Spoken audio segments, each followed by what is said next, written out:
আজকে আমরা একটা বেশ পরিচিত আরবি বাক্যাংশ নিয়ে একটু গভীরভাবে জানার চেষ্টা করব। এটা আল্লাহর মহিমা আর প্রশংসার সাথে খুব গভীরভাবে যুক্ত।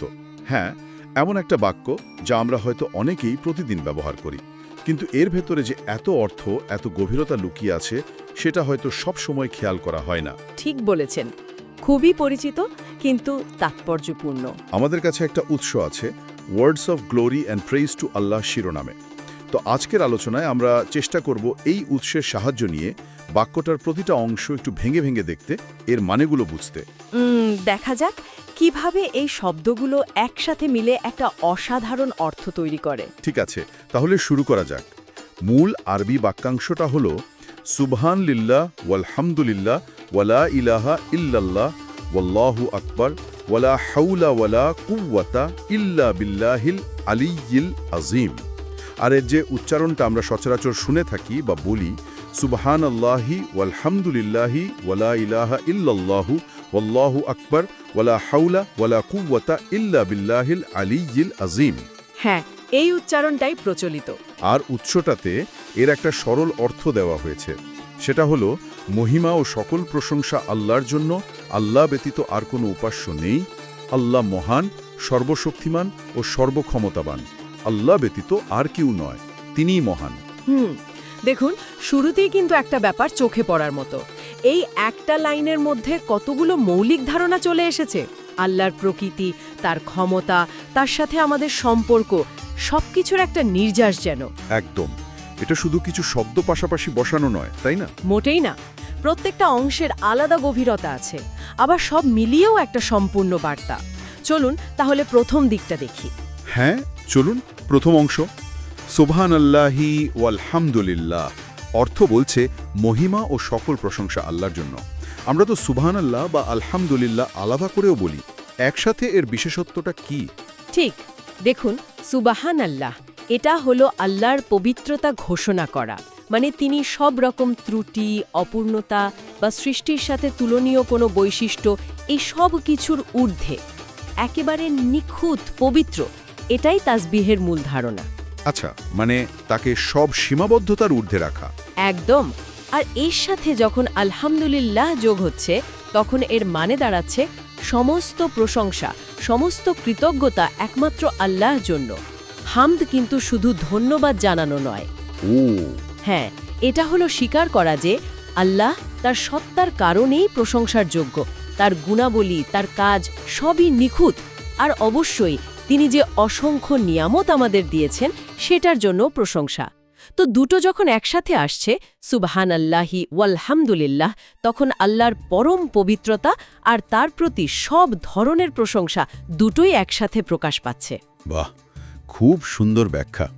মানে একদিকে তার ঊর্ধ্বলোকীয় সত্তা, অন্যদিকে তার করুণা আর মহত্বের প্রতি আমাদের কৃতজ্ঞতা, দুটো দিকেই উঠে আসছে। ঠিক তাই। বেশ, এরপরের অংশটা ওয়ালা ইলাহা ইল্লাল্লাহ, মানে আল্লাহ ব্যতীত আর কোনো উপাস্য নেই। এটা তো খুবই মৌলিক, তাই না? ইসলামের একেবারে কেন্দ্রে। নিঃসন্দেহে এটাই তো তাওহীদ, আল্লাহর একত্ববাদের ঘোষণা, ইসলামের ভিত্তি বলা যায়। লা ইলাহা, কোনো উপাস্য নেই, এটা একটা খুব শক্তিশালী না। শক্তিশালী না মানে এটা শুধু অন্য দেবদেবী বা কাল্পনিক কিছুকে অস্বীকার করা নয়। এটা যে কোনো ব্যক্তি, বস্তু বা ধরুন কোনো ধারণাকেও আল্লাহর সমকক্ষ ভাবা বা তার প্রাপ্ত অধিকার, যেমন উপাসনা বা সার্বভৌমত্ব, অন্য কাউকে দেওয়া, এই সব কিছুকে বাতিল করে দেয়। আচ্ছা, এরপর আসছে ইল্লাল্লাহ, আল্লাহ ছাড়া। এই হ্যাঁ সূচক অংশটা নিশ্চিত করছে যে সব উপাসনা, সব আনুগত্য শুধু এবং শুধুমাত্র আল্লাহর প্রাপ্য। তাই পুরো ফ্রেজটা মিলে একটা বৈপ্লবিক ঘোষণা, শুধু অস্তিত্বের ঘোষণা নয়, তার একক সার্বভৌমত্বের ঘোষণা। এই যে বললেন না এবং হ্যাঁ, মানে বর্জন আর গ্রহণ, এই দুটো দিক একসাথে থাকাটা খুব গুরুত্বপূর্ণ মনে হচ্ছে। অবশ্যই, যা কিছু অসত্য তাকে বর্জন না করলে তো সত্য প্রতিষ্ঠা হয় না। এর পরের অংশটা দেখুন, ওয়াল্লাহু আকবার, আল্লাহ মহান। এটাও খুব পরিচিত, আজানে শুনি, কথায় কথায় বলি। এর অর্থ তো আল্লাহ মহান, কিন্তু এর কি আরও গভীর কোনো মানে আছে? হ্যাঁ, এই আকবার শব্দটা নিয়ে আমারও প্রশ্ন ছিল। আচ্ছা, দেখুন, আল্লাহু আকবরের অনুবাদ অনেক সময় আল্লাহ ইজ গ্রেট করা হয়, কিন্তু আরবি আকবার শব্দটা আসলে কম্প্যারেটিভ বা সুপারলেটিভ ফর্মের মতো, মানে আল্লাহ বৃহত্তর। বৃহত্তর কার চেয়ে? এখানেই মজাটা। এখানে কোনো নির্দিষ্ট তুলনা নেই। তার মানে হলো তিনি সব কিছুর চেয়ে মহান। আমাদের যে কোনো ধারণা, যে কোনো কল্পনা, যে কোনো শক্তি, সব কিছুর চেয়ে তিনি বড়, তিনি মহান। এটা একটা অসীম শ্রেষ্ঠত্বের ঘোষণা। ও আচ্ছা, মানে শুধু মহান নয়, বরং মহত্তর, সবার চেয়ে বড়। একদম অতুলনীয় বলা যেতে পারে। এটা স্বীকার করা যে আল্লাহর মহত্ব, তার ক্ষমতা, জ্ঞান, করুণা, এগুলো আমাদের বোঝার বা মাপার বাইরে। ধরুন, খুব কঠিন অবস্থায় পড়লে যখন কেউ আল্লাহু আকবার বলে, সে মনে মনে বলছে, আমার সমস্যা যত বড়ই হোক, আল্লাহ তার চেয়েও অনেক বড়। এটা একটা অন্যরকম শক্তি দেয়। ঠিক। আবার ধরুন, সাফল্যে আল্লাহু আকবার বলা মানে এই সাফল্য আমার নয়, আল্লাহর মহত্বের প্রকাশ। তিনি এর চেয়েও বড় কিছু করতে পারেন। এটা বিনয় শেখায়, আবার ভরসাও দেয়। দারুণ। তুলনার ঊর্ধ্বে শ্রেষ্ঠ, এই ধারণাটা আসলেই গভীর। আচ্ছা, এবার শেষ অংশের আসি। এটা বেশ দীর্ঘ। ওয়ালা হাউলা ওয়ালা কুওয়াতা ইল্লা বিল্লাহিল আলিয়ুল আজিম। উৎস বলছে এর অর্থ সর্বশক্তিমান ও সর্বক্ষমতাবান, আল্লাহ ব্যতীত আর কেউ নয়, তিনিই মহান। এই অংশটা একটু বুঝিয়ে বলবেন? নিশ্চয়ই। এই অংশটা মানে হাউকালা নামেও পরিচিত আল্লাহর উপর আমাদের নির্ভরতার এক চূড়ান্ত প্রকাশ। লা হাওলা ওয়ালা কুওয়াতার মানে হলো কোনো ক্ষমতা বা শক্তি হাওল বা শক্তি কুয়া নেই, ক্ষমতা বা শক্তি নেই মানে কি? কাজটা করার জন্য প্রয়োজনীয় শক্তি বা সামর্থ্য। তো লা হাওলা ওয়ালা কুওয়াতা মানে হলো এই পরিবর্তন ঘটানোর ক্ষমতা বা কাজটা করার শক্তি কোনোটাই আসলে আমাদের নিজেদের নয়। আচ্ছা, এর উৎস আমরা নই। এর পরে আসছে ইল্লা বিল্লাহ, আল্লাহর সাহায্য বা শক্তি ছাড়া। তার মানে এই ক্ষমতার শক্তিটা আসে একমাত্র আল্লাহর কাছ থেকে। তিনি সবকিছুর মূল চালিকা শক্তি। এটা আমাদের নিজেদের শক্তি সামর্থ্যের ধারণাকে একেবারে আল্লাহর ওপর নির্ভরশীল করে দেয়। এটা শুনে তো একটু নিজেকে অসহায় মনে হতে পারে, তাই না? যে আমার কোনো ক্ষমতাই নেই। হতে পারত, যদি বাক্যটা এখানেই শেষ হয়ে যেত, তাহলে হয়তো কিছুটা অসহায়ত্বের সুর থাকত। কিন্তু দেখুন এর পর কি আসছে, আল আলিয়ুল আজিম। আল আলিই মানে সর্বোচ্চ, সুমহান, যিনি স্থান, মর্যাদা, ক্ষমতা সব দিক থেকে সবার ওপরে। আর আল আজিম মানে সর্বমহান, বিশাল, যার মহত্ব মাপা যায় না, ক্ষমতা অসীম। ও, তাহলে পুরোটার মানে দাঁড়াচ্ছে যে যখন আমরা বলি লা হাওলা ওয়ালা কুওয়াতা ইল্লা বিল্লাহিল আলিয়িল আযীম, তখন আমরা একদিকে নিজেদের সীমাবদ্ধতা স্বীকার করছি, আর অন্যদিকে নিজেদেরকে যুক্ত করছি এক সর্বোচ্চ, সর্বমহান সত্তার সাথে। তাই এটা অসহায়ত্বের বার্তা নয়, বরং ভরসা।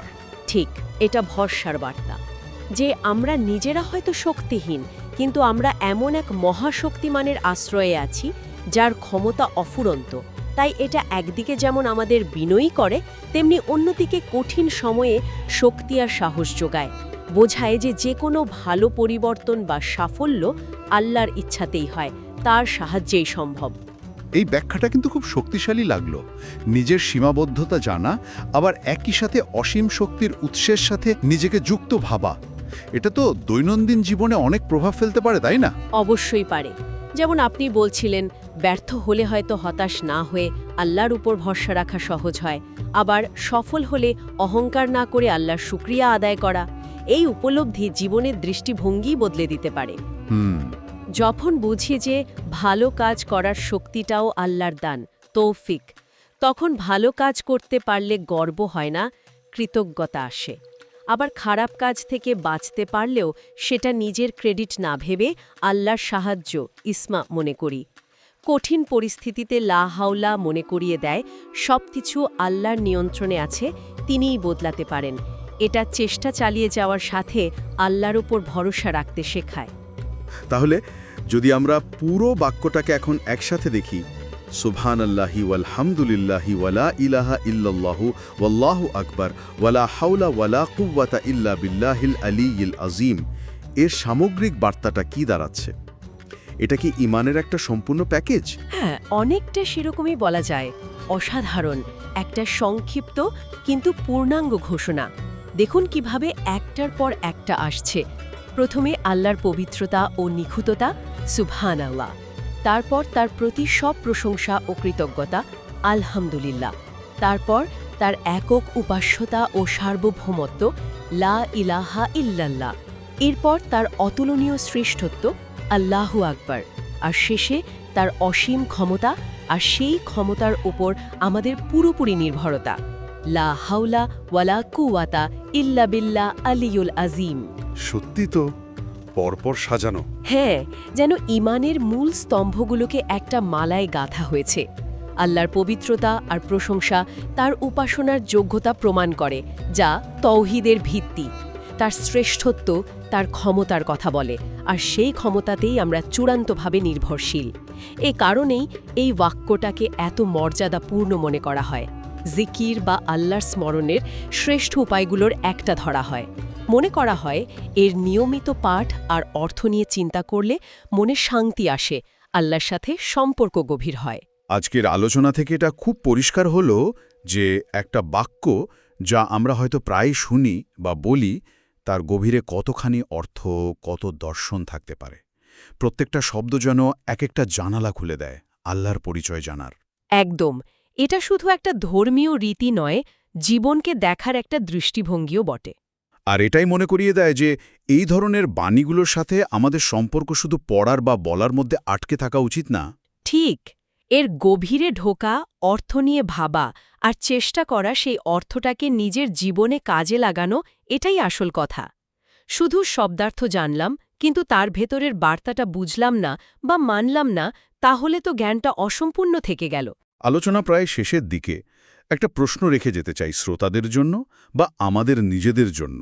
আমরা তো এই বাক্যটার আধ্যাত্মিক আর তাত্ত্বিক দিকগুলো নিয়ে কথা বললাম, কিন্তু এই গভীর অর্থগুলো, যেমন আল্লাহর শ্রেষ্ঠত্ব, আল্লাহু আকবার, বা তার উপর আমাদের নির্ভরতা, লা হাওলা, এগুলো আমাদের প্রতিদিনের জীবনে, আমাদের সিদ্ধান্ত নেওয়াতে, আমাদের আচরণে, আমাদের মানসিক শান্তিতে ঠিক কিভাবে কাজে লাগাতে পারি? এটা খুব গুরুত্বপূর্ণ প্রশ্ন। এই ব্যক্তিগত অনুসন্ধানটা হয়তো আমাদের প্রত্যেককে এই বাক্যটার সাথে আরও গভীরভাবে যুক্ত হতে সাহায্য করবে। এখানেই তাহলে আজকের আলোচনা শেষ করি। ধন্যবাদ।